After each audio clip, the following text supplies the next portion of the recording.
everyone. This is Chelsea Van Buskirk with the Heart AF podcast. Hope everyone is doing well. This episode is for all the mamas out there who deal with a-holes that feel it's necessary to make comments about our parenting / our self-care as if it's any of their business. And it's like this power trip some people like to have, that they want to talk down to you or make certain comments that really make you question yourself. They are laying on the guilt. And the thing is, as parents, as moms, we already have our own guilt that we're trying to navigate through, that we're trying to work through. And it's so hard to go out there and be a mom and trust your gut when you're bombarded with all kinds of people, either on social media or even face-to-face interactions or things we see on TV and in television shows. There's a bombardment of all this information on like how a mom should be, what we shouldn't be doing. Rules are always changing. I mean, there's so much stuff that goes on. Everybody has an opinion on how you should parent your child or what you should and shouldn't do and what's too much and what's not enough and all the things that it is very overwhelming to trust your gut and listen to your intuition about your own parenting choices. And especially when it comes to self-care and taking care of yourself as a mother, we are always, I feel like, striving to be doing everything and making sure we've got all the things taken care of for our kids. And, it's hard to manage 100% all the time, just everything that revolves around our kids. Like we've got school pickups and drop-offs. We've got after school activities. We have school activities. We have things that we're supposed to volunteer and bring at the school. And there's always people like needing things. And we're always feeling like we should be the ones that are volunteering at the school, and there's pressure from different clubs and groups at the school to like have you participate. And we need to raise money for this and that, and we need your help on top of just all the other expectations and whatever else you got going on in your life, right? Like it just stacks up, it adds up, and there's a lot of pressure and a lot of stress surrounding all these different kind of layers of parenthood and being a mom. And I've had just in the last week multiple conversations with other moms where this is just making me sick and we have to have an episode about this. So let me just bring you to what came into my field of vision about this thing. So I have a 3-year-old and he's potty training. We did really well over the summer. He was just being a rock star. I thought we were solid. So school starts this fall and it's like he's had complete regression, doesn't really care anymore. Doesn't matter if he's at school or at home. It's just kind of hit or miss. Like either he'll tell us he has to go or he just goes in his pants. Like he really doesn't care. So I'm working with his teachers. Like we're trying to figure out solutions to help him get back on track and get the hang of it. And, obviously as a mom of 3, this is my youngest, he's my 3rd. So I'm much more relaxed. So in my head, I'm like, eventually it's going to happen. I'm not stressed too much about it because I know eventually he's going to get it. Like we're going to get there. It's fine. But there are people that have strong opinions and want to make them known to you. And so a recent interaction at school last week was my son told me he had to go to the bathroom, and we were at school and we were getting checked in. And so I let him lead and he went to the bathroom, and I stood outside the door and I let him take the initiative and do all the bathroom things, because I do know that that's one of the things I struggle with is, since he is my baby, I do like to step in and do a lot for him. And so one of the things that I've tried to check myself on is letting him do more things for himself, like allowing him that space to figure out how to pull up his pants himself, because at school, that's the expectation, that he is going to be able to use the restroom himself. So I need to make sure that at home, I'm also letting him do these little, seemingly small tasks by himself and not stepping in, even though I can do it faster, right? So at school, he does his business. He pulls up his own pants. He gets the stool and he moves it to the sink. He washes his hands, dries them, throws his paper towel in the trash, turns off the light and shuts the door. I'm like, yeah, buddy, like super excited for him, super proud. And we walk into the classroom and his normal teachers weren't there. One of the admins was stepping in to fill in for the teachers who was out having a meeting at the front or something. And so this woman already I don't like, because she's a guilt tripper, which is what this episode's called. She's a guilt tripper. She likes to make you feel bad about your parenting because she's high and mighty and she's a much older woman. Like she's obviously grew up in a time where things were quite different. She doesn't have a filter. She's very crass with her comments to you. So already, I'm kind of walking into this situation, but we walk into the room and my son is super excited. Like, I just went to the bathroom, and the teacher immediately, or I shouldn't even call her a teacher because she's not, she shouldn't be because she's not good with young children, but she's the admin who was in the room just briefly until the teachers came back. So her first comment to my son is, well, I expect that you did. Like, just very like curt to the point. And then my son again is like, no, I went to the bathroom. And she's like, if you have to go to the bathroom, then you need to get out. You need to get out and go use the bathroom right now. Then you better do that. And just very curt. And I'm like, oh, okay. And I said, no, he's trying to tell you that he just went to the bathroom. Like, we're really excited because he just went to the bathroom. And she again was like, well, he should have gone. Just totally not encouraging. Just, well, he should be using the bathroom because, like, why is he not? Like, he should be old enough to use it. Just completely not encouraging. And I could give her the benefit of the doubt, like maybe she doesn't know that he's been struggling. But I saw another mom was in the room during this interaction, and we ended up talking afterwards. And this mom is like in tears because she is also struggling with her son, who's the same exact age as my son. They're both a little over 3, and they're struggling with potty training him. And you can tell it's a sore subject because she feels like she's failing as a parent. And apparently, this same lady who made that crass comment to me has made repetitive crass comments to her over the summer, like basically saying, your son needs to be potty trained, like really digging it into her. And she's trying her best. She works full time. She's trying her best. She's talking with her pediatrician. Like, she's doing all these things. And you can tell that it's something she is super worried about, super stressed. She's feeling like a failure as a mother. And, and I'm talking to her and I'm like, no, you're okay. And she was like, I saw that interaction and one, like, I feel bad because it made me feel better. At least I'm not the one that's getting totally singled out. But at the same time, like, it sucks that woman is talking to us this way. And she was like, I was about to call my mom and let her know this is what's going on. So anyways, we had this lengthy discussion and I could see the pain in her eyes. I could see the tears. Like, she's obviously struggling and she's had multiple comments.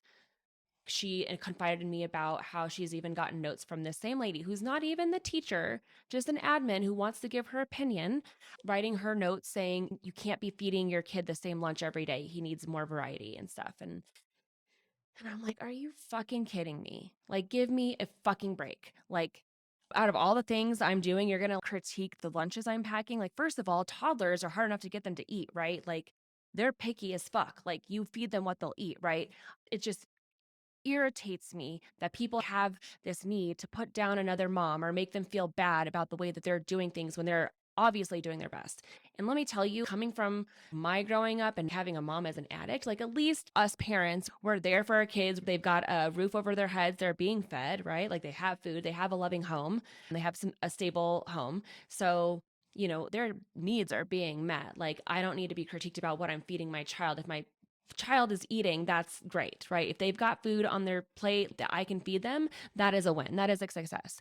And I was telling her too, it's like, we do all the things as women, as moms, as caretakers, right? Like, we might have another outside job that we have responsibilities and things that we have to show up for in that space. And then we have the space of getting groceries and meal planning and then prepping the meals and lunches and snacks in a lot of scenarios.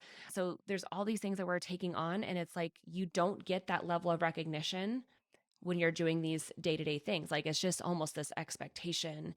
And it sucks not getting recognized. Like, I feel lucky and blessed that my husband, ever since we've been married, he always, like, without fail, every time I make dinner and it is served, he always says, thank you for dinner. Every night that I bring dinner to the table, he always thanks me. And that is something that I really, really appreciate because I do need to know that I'm doing a good job. Honestly, what I really want is a standing ovation from the whole family and for them to always eat what I prepare for them because, I think that's what I deserve. That doesn't happen. I know I'm not the only one where you slave all day to make food that your kids won't eat. Like, I've got the youngest in the middle, they're pretty picky eaters, but my oldest, she eats whatever. So I love her. She's amazing. I love them all. But you know what I mean? It's always just frustrating when you spend all this time and effort putting a meal together and then you have children that don't want to eat it. It sucks. Anyway, I'm just getting at, people make these comments and make you feel bad when already you internally already have these insecurities about our parent. I mean, I don't know one parent I've ever talked to that does not have insecurities about their level of parenting, right? Like, you're always questioning everything, always. And so when you have these negative comments and these people that feels like they're attacking you, like they're on their high horse telling you that you should be doing better, like, that's not constructive. That is not helping. That is not supportive. And there's all kinds of like moms groups that I see it happen all the time, like on the forums, on Facebook groups. And sometimes I'm like, oh my gosh, like any mom who asks a question, like you better be ready because you never know if that question is going to be met with like a delicate, here, let me help you out and give you a solution. Or if you're going to be ripped to shreds by some other high and mighty person that is just like, how can you be asking this question? And it's just like, oh my gosh, people need to chill the fuck out. So I'm going to offer you a solution, right? This is how we get over these guilt trippers. Oh, wait, let me share one other one because I just like to have conversations with people because I'm a friendly person. I like to talk. So I was getting a service done earlier last week and we were talking about my book. So we're talking about mom and caregiving and responsibilities. She's a working mom. She's a single working mom. She co-parents with the father of her child, but they are, split. Seems like they have a pretty healthy thing going on. She's got a nanny that helps with her child. Her child goes to school, but she has a nanny come in. And so she was talking to me that she has a yoga class she likes to go to because that's the one place she can go where she can actually quiet her mind. And I said, girl, I'm the same way. Like learning how to meditate and stuff was super hard for me to do. And it's still to this day. Like I can really only have a good meditation or quiet time when it's being led by somebody or I'm in a space like a yoga class where I can detach and be in an environment that's conducive to slowing down, like shutting the brain off and really focusing on that mind body connection and my breathing. Like I need to be led and that's how I do that the best. Like it's very hard for me to do that by myself. Like I try, it's okay, but my mind is usually a million miles a minute with all the things I have to do. It's really hard for me to quiet that down. So I was relating to her where she was telling me that yoga class was something that was super needed for her to be able to find that space to ground and to regather your patience. Like when you're so go, go, go, managing your work and your life, like all of the things that we try to do, we're usually overextended. So having something like a yoga class is something that's super needed and super valuable to help you slow down and really check in with yourself and your body and give yourself that space to like relax and be grounded and find that connection. And it gives you like a renewing energy, right? So it's something that's super needed. I totally related with her on that. So she's telling me that the nanny had come and she was telling the nanny that she was going to yoga class. And the nanny had responded like, oh, so you're not going to work? You're just going to go take a yoga class? And the mom was like, no, I am going to work. I'm just going to the yoga class first. And she said that she was in the car all of a sudden sweating it like, oh my gosh, should I not be doing this yoga class? Should I be staying at home longer? And then she totally started questioning and picking herself apart, like thinking that she was being such a bad mom for taking this yoga class, like, having the nanny there for her to go to this yoga class before work. Like she was questioning that and doubting herself and feeling guilty, like she was being a bad mom by taking care of herself. And she said that she did have a conversation with a friend in the car who put her in check and let her know, like, no, you need to take care of yourself. And I helped echo that with my conversation with her. And it is what I want to echo with you, my audience, is that it is not selfish to take care of yourself because how can you show up as your best self? How can you show up and be the best version of yourself for your kids if you're not taking care of yourself first? Because when you start overextending yourself and you're not making that time to take care of yourself, when your needs are not being met and you're falling apart, that's when your patience is thin. That's when you grow resentful. That's when you get bitter. That's when you start like snapping at your kids unnecessarily. Like, your kids deserve to have a happy, joyful mother. They deserve that. You deserve that. You deserve to take care of yourself. You are entitled to take care of yourself. And so I'm so sick of the messages and the mixed signals that are getting thrown around saying you're selfish for taking care of yourself. If you're taking time away from your kids to take care of yourself, that is not selfish. That is self-care. That is how you show up as your best self for your kids so you can be a better parent and you can be more available and be the best version of yourself for your kids. It's something you're teaching your kids how to take care of themselves. You're being that example. If you're just running yourself ragged, you're teaching your kids like that's what their future is, to run themselves ragged, to never take care of themselves. That's what you're teaching them. So it is not selfish to take care of yourself. This is my suggestion for when we get fed these negative things, like whether it's these old women who like are stuck in their old ancient ways of parenting, whatnot. Anybody that wants to make you feel guilty, that you're supposed to sacrifice yourself, your family comes first, everything. I'm not saying that you're not putting your family first. You are putting your family first when you're taking care of yourself, because how can you take care of your family if you're not taking care of yourself? Okay, so here's my solutions because I had to make notes on my phone for you. Listening to this book, Excuses Be Gone by Wayne Dyer. I've mentioned him. He is my greatest spiritual teacher. Through a mediumship reading I had years ago was when he was first brought into my awareness. Like I literally got a message from spirit that was like, Chelsea, you need to read this book. And the first book I read of his was The Power of Intention. So definitely a recommendation for you out there if you're listening. Power of Intention, amazing book. Please read it. It's amazing. So anyway, led me down to a whole rabbit hole of Wayne Dyer talks and books. I probably listened to most of his stuff. But circling back to what I'm trying to say is that from this book, Excuses Be Gone, he talks about holding a vision of yourself and like really holding on tight to it and holding on to the fact that we are entitled to be respected, loved, happy, to feel fulfilled and prosperous, to exercise and to enjoy all the moments of life. That is the vision you need to hold within yourself, and you need to hold on to that strongly, that you are worthy of all those things, and don't let that go. And we will be given negative things that come and try to challenge that vision we have of ourselves, right? Like challenging that we're worthy enough to take time to exercise and take care of ourselves, or that we're entitled to be fulfilled. There's a quote that Dr. Dyer brings in, that's a quote from Lao Tzu, that says, in order to eliminate the negative influences, simply ignore them. Very simple statement, right? And it's beautiful because it really is that simple. So when the nanny makes her little comment, you just like, okay, you don't know what the fuck you're talking about, and go on with your day, right? You ignore it.